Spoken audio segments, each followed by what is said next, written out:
Good morning. I'm here to announce that I'm going to be signing 4 executive orders later on this afternoon, and so I just wanted to brief everybody and kind of give you a rundown of them.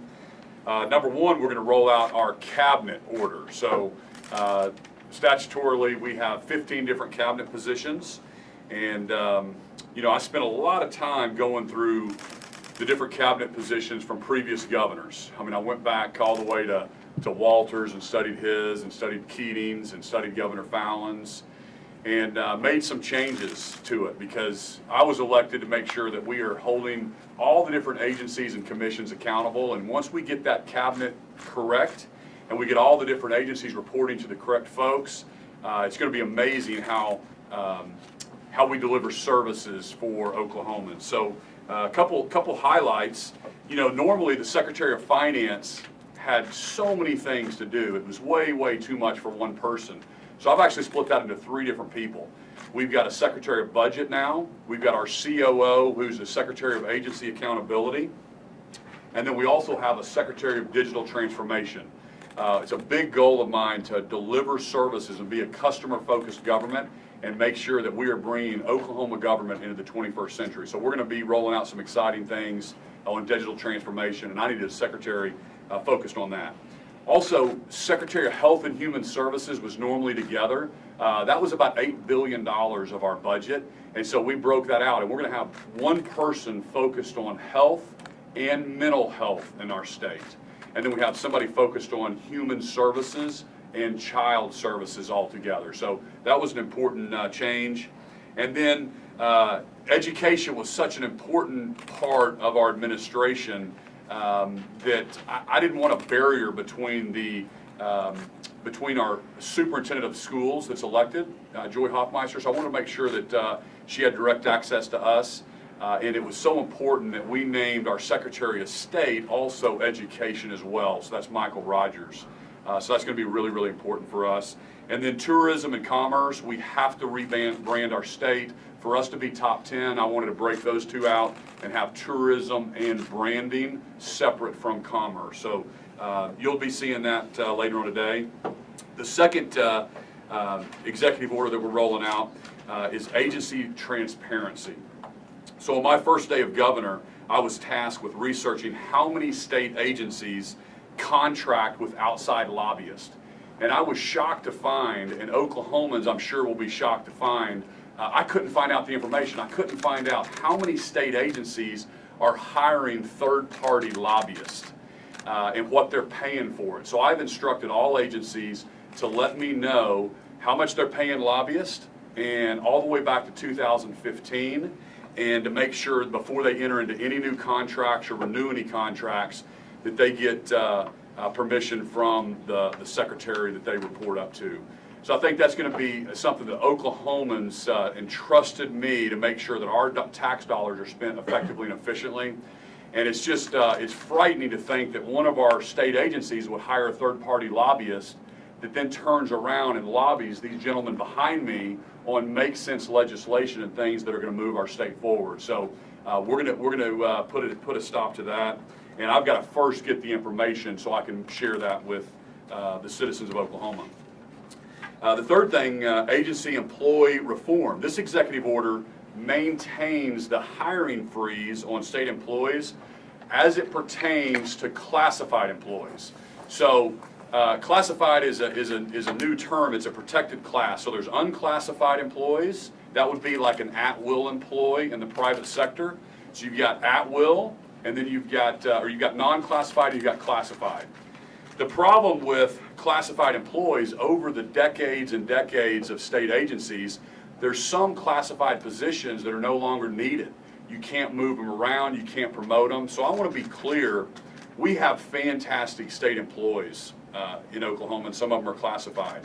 But to really move the needle and give our agency heads the ability to transform their agencies and be customer focused and make sure that we can innovate and we can deliver services for Oklahoma, we've got to make sure that we don't grow those classified positions, that they're unclassified. So we want to give the agency heads the ability to continue to hire and move the needle, but we don't want to do that through the classified employees. The fourth executive order we'll be rolling out today. I've instructed the Commissioner of Public Safety to sell the state airplane. I've been in aviation and had airplanes, and I'm a pilot. I'm not only looking at our aviation fleet, but I'm also looking at all state vehicles to make sure that they're used efficiently and effectively. So we're going to be selling the state airplane that was basically just for the governor's travel, and it just wasn't a good use of taxpayer dollars. And so I take it very seriously. Oklahomans elected me to represent and be the chief executive of the executive branch and make sure that every tax dollar is being spent based on the values and visions of Oklahoma being a top 10 state. So when I see inefficiencies or see things that don't make sense, I'm going to tell the Oklahoma people, and I'm going to make sure that we hold folks accountable and we deliver better services. So I appreciate folks here from the House and the Senate standing with me. And with that, let me just open it up to a few questions. Governor, you said that when it came to agencies hiring outside lobbyists that you were going to put a stop to that practice. So is that something you'd like to end? I mean, eventually to where agencies are no longer hiring outside lobbyists? That's correct, yes. You know, there's what's called legislative liaison. So a liaison is somebody that works within the in the agency that has to or that is a liaison back to the legislature, providing them information, providing them reporting. So that is you know, a useful part of state government, educating the legislature. But I have a problem when they go out and they hire third-party lobbyists to come in and then influence the decisions of the folks behind me to make the right decision. So lobbyists have a place, and if a private industry is hiring a lobbyist to come in and advocate for their needs, that's one thing. But Oklahomans do not want our state agencies spending money to then try to protect their own interests. Would this apply to higher ed as well? It's going to apply to every single state agency. You said that the agency must get permission first from the cabinet and secretary, so that doesn't sound like a freeze. Which one are you talking about? Lobbyists. There is a freeze. There is an exception in there that if a cabinet secretary wants to review it, they can review it. But ultimately, yeah, and improve it, look at the contract, understand it, but ultimately it's a freeze moving forward. Yeah, we're first trying to gather the information. I couldn't even find how many different agencies employed that. So that was the first part of this executive order, is to find out how many are employed third party, what we pay them. I think that's an important part for me to understand. And so we wanted to freeze any new you know, any new contracts being negotiated. But of course, there could be an exception to the rule, and so that's why we put in there, if they bring that to the secretary, we'll have a chance to review those. How many have you found so far? What's the number of Between 35 to 70. 35 to 70 agencies. Governor, can you help me understand the thinking behind rolling the Secretary of Education and Secretary of State together? Couldn't somebody on their face look at that and say, but that's like slightly less focus on education if you don't have a Secretary of Education? Yeah, the reason it was, well, we've got a separately elected superintendent of schools, right? And so Joy Hoffmeister, I want to make sure she knew that she has direct access to me and to the governor and what we're doing, and make sure that I have understand her needs so I can support her. So just putting another layer in there with just a Secretary of Education, I thought it created a little bit of a battle there when the people elected Joy Hoffmeister, and so that's why I chose to do it that way. So does the Secretary of State have any additional duties in terms of education, or what will they be doing? Yeah, so the Secretary of Education is on several different, I guess it's constitutional, they're on several different boards as the chairman of different boards, and so you have to have somebody to represent the cabinet on those different boards. So he'll be filling those positions as chairman of the different boards. How many classified employee positions are there currently in the state? Oh man, that's a good question. I don't have a good answer for you.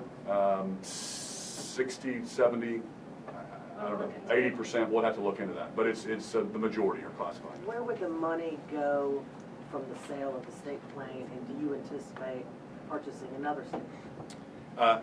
The sale of the state plane would just go back in and reduce the amount of appropriations that would go into the Department of Public Safety. No, I do not anticipate buying another state plane. And I'm going to be reviewing others. I don't even know exactly how many state planes we have, but we're going to look at that. We're going to look at all of our state vehicles, and it'll lower the amount of appropriations that has to go into that agency for 2020. So you plan to fly commercial then when you go to state? Yeah, I'd fly commercial, or there's the business roundtable that businesses could donate hours flight time to the governor if we need to get somewhere quickly to go meet a prospect or meet a potential business that's looking to relocate to Oklahoma. So I love private aviation. It's fantastic. But when I look at the amount of hours, the dollars it costs per hour to operate that with our pilots and with the training and with the technology, if you're not flying 400 hours a year, it just doesn't make sense to own your own airplane. You could be better off by just straight up leasing planes from the different outside agencies. Has your security team allowed you to fly just for recreational reasons? I'm sorry, say that again? Does your security team let you fly still? I haven't flown since November 6th, since the election. I'm sure they would let me. I haven't flown.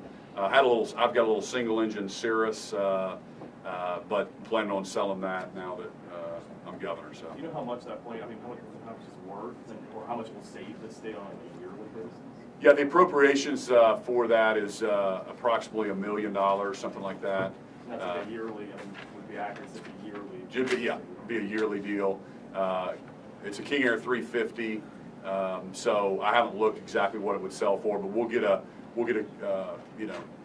market value when we sell it, and I'm sure it's going to sell for $2-3 million, something like that. Are there other planes you can fly in, say like a tornado hits out, fell to Oklahoma, and you need to get there in a hurry? Yeah, and that was the deal. There's already a helicopter that I can fly if we need to get to different places around the state to look at it. The National Guard has a helicopter that they take the governor if there's a natural disaster. The OHP has a helicopter. The OHP has Cessna 172s, which are single engines. So if I need to fly in one of those, I have no problem flying in the single engine. We've got fantastic folks at OHP that can fly those, and I'll be happy to utilize those planes too. Maybe two more questions. Governor, you mentioned, to go back to appropriations. Since you've come into office, I think, you guys behind you might know a little better than me even, but what is the appropriation level for the governor? I think it's gone down in recent years. Has that posed any issues for you in sort of assembling a staff? I mean, I think it's more of a shoestring than it used to be. Is that correct? Yeah, the appropriation budget for the governor's office, which is the chief executive of the state, is like $1.6 million, okay? And just so Oklahomans and all you folks know, a U.S. senator's staff is around $3 million. So a U.S. senator gets about $3 million to run their staff. But here's the issue. Traditionally, the governors have borrowed money from different agencies and kind of had staff plucked in different areas, so it was kind of a shell game. I'm trying to bring that all back and just be transparent, and I'll ask the legislature for, here's what we're really utilizing in the governor's office to run and be the chief executive of the state, and so that's what we're trying to make sure that the folks behind me know, and I want to be transparent with Oklahomans. Instead of borrowing it from OMES or this agency or that agency, we just want to say, here's what it's really costing to run the governor's office. But we won't have to, the net dollars won't change, just where we grab them from. We'll try to be a little bit more, we'll try to be a lot more transparent with the legislature and say, here's how much we need to spend to run the executive branch. Hey, what would you say to classified employees that are like, hey, these are job protections that I have, and you're going to take these away. I could get fired anytime a new administrator comes in, and how do you protect? Sure. Well, for employees, and whether it's the private sector or it's the state government, there are a lot of protections for employees. In the private sector, if you wrongfully terminate someone, there's definitely course of action. They go to the Department of Labor. They can bring an action against their employer if they're wrongfully terminated. There's all kinds of protections. The problem with the classified employees, the merit protection system, it just you really can't. There's examples of employees that are fantastic that have worked at an agency for 20 years. They would love to promote them, but because they're classified, they can't move them up because they don't have a college degree, for example. But the agency head would love to move them on up. So we just don't have any flexibility with how we pay, with how we change them around, or get rid of a classified position that doesn't. We don't need that anymore in state governments, because over the years things get away from us. And so Oklahomans want me to look at this. I'm telling them, here's what we need to do to change, to move the needle. This is going to be a great deal for Oklahoma, and it's going to unlock some handcuffs on our agency directors to really move the needle and provide better services. So, no, can I ask a question of the lawmakers by chance? Is that okay? It's up to them. You may not have Don't an answer to me. this, but you guys are in your second term now. During your first 2 years, did you have any awkward situations where a private lobbyist or a third-party lobbyist from a state agency was meeting with you? I mean, do you have any anecdotes for us in that regard? Did you find it weird? Anybody? Bueller? Don't have to comment on that. I'm not going to steal the governor's time. Okay. All right, well, thank you guys so much, and we'll get those to you today.